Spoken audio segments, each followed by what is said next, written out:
Karthik Deepa serial மே 8ஆம் தேதி எபிசோடுக்கான ஒரு ப்ரோமோ தாங்க இந்த வீடியோவில் நம்ம இன்றைக்கி பார்க்க போகிறோம். எபிசோடை ஸ்டார்ட் பண்ணுறதுக்கு முன்னாடி இந்த வீடியோவை மறக்காமல் லைக் பண்ணிக்கோங்க. உங்களுடைய ஒவ்வொரு லைக்ஸும் அடுத்து வீடியோ போடுறதுக்கு எனக்கு கொஞ்சம் இன்ட்ரெஸ்டிங்காகவும் மோட்டிவேஷனாகவும் இருக்கும். எபிசோட் எப்படி ஸ்டார்ட் ஆகுதுன்னா, நம்ம அபிராமி சொல்கிறாங்க, இங்கே பாரு தீபா, உனக்கும் கார்த்திக்கும் இன்றைக்கி சாந்தி முகூர்த்தம், அதுக்கான ஏற்பாடுகள் எல்லாமே பண்ணியாச்சு அப்படின்னு. இது கேட்டுட்டு நம்ம தீபா சொல்கிறாங்க, அத்தை இதெல்லாம் எதுக்குத்த அப்படின்னு. அதுக்கு அபிராமி சொல்கிறாங்க, இங்கே பாரு, என் மூத்த மருமக 2 குழந்தைங்கள பெற்றெடுத்துட்டான். ஆனால் நடந்த பிரச்சனையால் அவள் வீட்டை விட்டு விலகி போய் இருக்கா. ஆனால் கண்டிப்பாக அந்த பிரச்சனை எல்லாத்தையுமே சரி பண்ணிடுவேன். என்னுடைய 2வது மருமக இப்போ கர்ப்பமாக இருக்கா, 5 மாதம் முழுகாமல் இருக்கா. அதே மாதிரி உன்னுடைய பேர பிள்ளைகளையும் நான் பார்க்கணும்ல அப்படின்னு. இது கேட்டுட்டு நம்ம தீபாவும் சரிங்கத்த அப்படின்னு சொல்கிறாங்க. அந்த நேரம் கார்த்தி ஒர்க் முடிச்சுட்டு வீட்டுக்கு வராரு. அப்போ ஐஸ்வர்யாவும் ரியாவும் ரூமில் பேசிக்கிறாங்க. அந்த ரியா சொல்கிறாங்க, என்ன நடக்குது இங்கே? நம்ம அந்த தீபாவையும் கார்த்தியையும் வீட்டை விட்டு துரத்தலாம் அப்படின்னு பார்த்தா இங்கே என்ன நடக்குது அப்படின்னு. அதுக்கு ஐஸ்வர்யா சொல்கிறாங்க, அதான் எனக்கும் ஒன்றும் புரியலை. எப்படி வந்துட்டு அவள் இந்த வீட்டை விட்டு துரத்துறதுன்னு பார்த்தா இந்த அபிராமி அந்த தீபாவை இந்த வீட்டிலையே செட்டில் ஆக்கிறதுக்கு திட்டம் போட்டுக்கிட்டு இருக்கா அப்படின்னு. அதுக்கு நம்ம ரியா சொல்கிறாங்க, நான் ஒரு ஐடியா சொல்லவா, அதன்படி பண்ணால் அவங்க 2 பேருக்கும் இன்றைக்கி கண்டிப்பாக சாந்தி முகூர்த்தம் நடக்காது அப்படின்னு. இதை கேட்டுட்டு நம்ம ஐஸ்வர்யா சொல்கிறாங்க, என்ன பண்ணலாம்னு சொல்லு அப்படின்னு. அப்போ ரியா சொல்கிறாங்க, லைட்டாக அந்த தீபாவுக்கு கரண்ட் ஷாக் கொடுத்தா கண்டிப்பாக அந்த தீபா வந்துட்டு ஹாஸ்பிட்டலில் தான் கிடப்பா அப்படின்னு. இதை கேட்டுட்டு ஐஸ்வர்யாவும் இதுவும் நல்ல ஐடியாவாக தான் இருக்குது, ஆனால் அவளுக்கு எப்படி கரண்ட் ஷாக்கை கொடுக்கறது அப்படின்னு. அதுக்கு ரியா சொல்கிறாங்க, அதையும் நான் தான் சொல்லணுமா அப்படின்னு சொல்லிட்டு ஒரு ஐடியாவை சொல்கிறாங்க.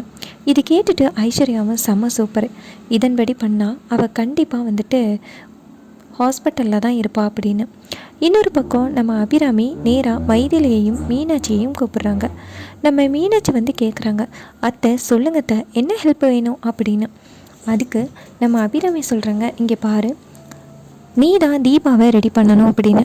இதை கேட்டுட்டு மீனாட்சியும் மைதிலியும், கண்டிப்பாக நாங்கள் தீபாவை ரெடி பண்ணாமல் வேறு யார் ரெடி பண்ண போகிறா அப்படின்னு சொல்லிட்டு 2 பேருமே சேர்ந்து தீபாவை ரெடி பண்ணுறதுக்காக தீபாவை கூட்டிகிட்டு போகிறாங்க. தீபாவுக்கு நெக்லஸ் எல்லாம் போட்டு விடுறாங்க.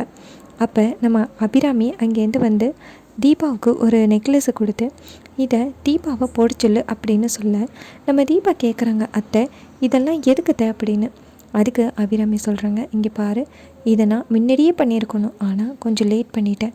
இது உனக்கு ரொம்ப அழகாக இருக்கும், இந்த நெக்லஸை போட்டுக்க அப்படின்னு சொல்லி தீபா கிட்டே அந்த நெக்லஸை கொடுக்குறாங்க.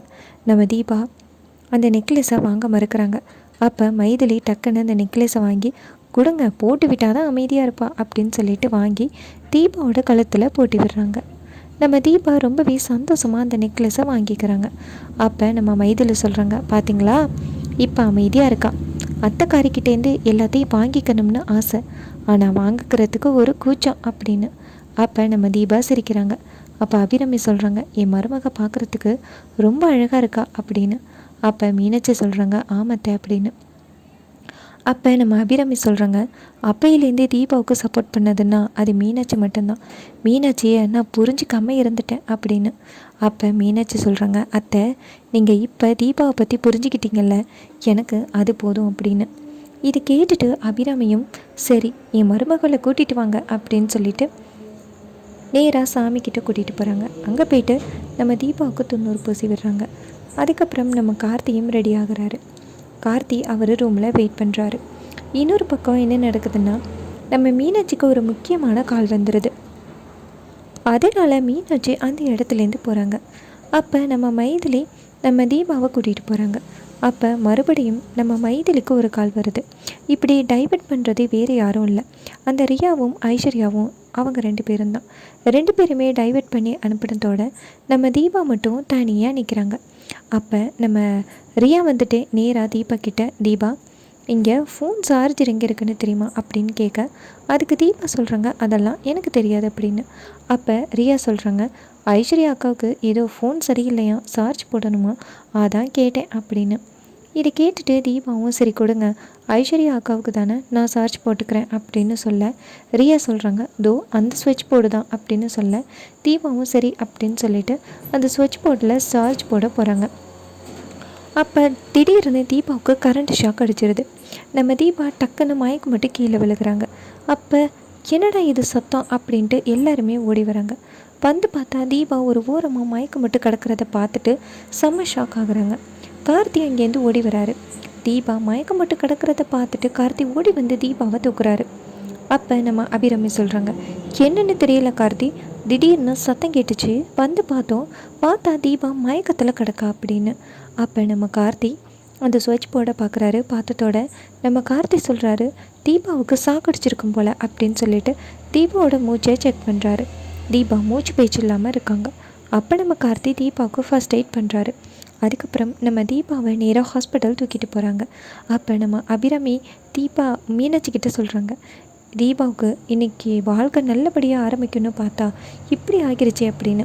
அப்போ மைதிலி சொல்கிறாங்க இந்த நேரத்தில் தீபா எதுக்காக போயிட்டு கரண்ட் சுவிட்சை போடணும் அப்படின்னு. அப்போ டக்குன்னு ரியா சொல்கிறாங்க என்னவா இருக்கும், அவள் ஃபோனை சார்ஜ் போட வந்திருப்பா, கரண்ட் ஷாக் அடிச்சிருக்கோம் அப்படின்னு. இது கேட்டுட்டு நம்ம மைதிலி சொல்கிறாங்க இது என்னமோ திட்டம் போட்டு பண்ண மாதிரி இருக்குது அப்படின்னு. இது கேட்டுட்டு ரியா சொல்கிறாங்க என்னமோ நான் தான் வந்து வாலண்டியராக தீபாவுக்கு சாக் வச்ச மாதிரி பேசிக்கிட்டு இருக்கீங்க அப்படின்னு.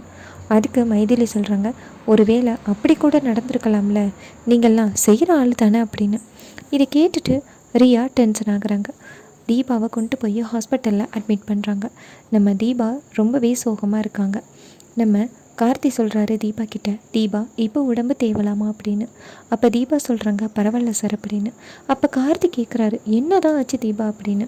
அப்போ தீபா சொல்கிறாங்க சார் ரியா வந்துட்டு ஃபோனை சார்ஜ் போடணும்னு சொன்னாங்க, அக்காவோட ஃபோனை கொடுத்து சரி அக்காவோட ஃபோன் தானே அப்படின்னு சார்ஜ் போடுறதுக்காக நம்ம ஹாலில் உள்ள ஃப்ளக் பாயிண்டில் சார்ஜரை அமர்த்தினேன். அப்போ டக்குன்னு இதில் வந்து சாக்கடிச்சிருச்சு அப்படின்னு. இது கேட்டதோட கார்த்தி சொல்கிறாரு தீபா அந்த ஸ்விட்ச் போர்டு சரியில்லைன்னு காலையில் தான் சொல்லிட்டு போனேன், அதை சரி பண்ணுறதுக்கு எலக்ட்ரிஷியனையே வர சொன்னேன், அதுக்குள்ளேயும் அந்த இடத்துக்கு உங்களை யார் போக சொன்னது அப்படின்னு. அப்போ தீபா சொல்கிறாங்க எனக்கு தெரியாது சார், இனி மன்னிச்சிருங்க அப்படின்னு. அப்போ கார்த்தி சொல்கிறாரு பரவாயில்ல தீபா, உங்களுக்கு எதுவும் உடம்பு கேடு இல்லாமல் போணுச்சு, அதுவே போதும் அப்படின்னு. அப்போ நம்ம தீபா வந்து சொல்கிறாங்க இனி மன்னிச்சிருங்க சார் அப்படின்னு. அப்போ அபிராமி வராங்க. அபிராமி வந்து நேராக தீபாவை பார்த்து இங்கே பாரு தீபா கவலைப்படாத, அடுத்து ஒரு நல்ல நாளை ரெடி பண்ணி சாந்தி முகூர்த்தம் ஏற்பாடு பண்ணலாம், எதுக்கும் கவலைப்படாத அப்படின்னு சொல்கிறாங்க.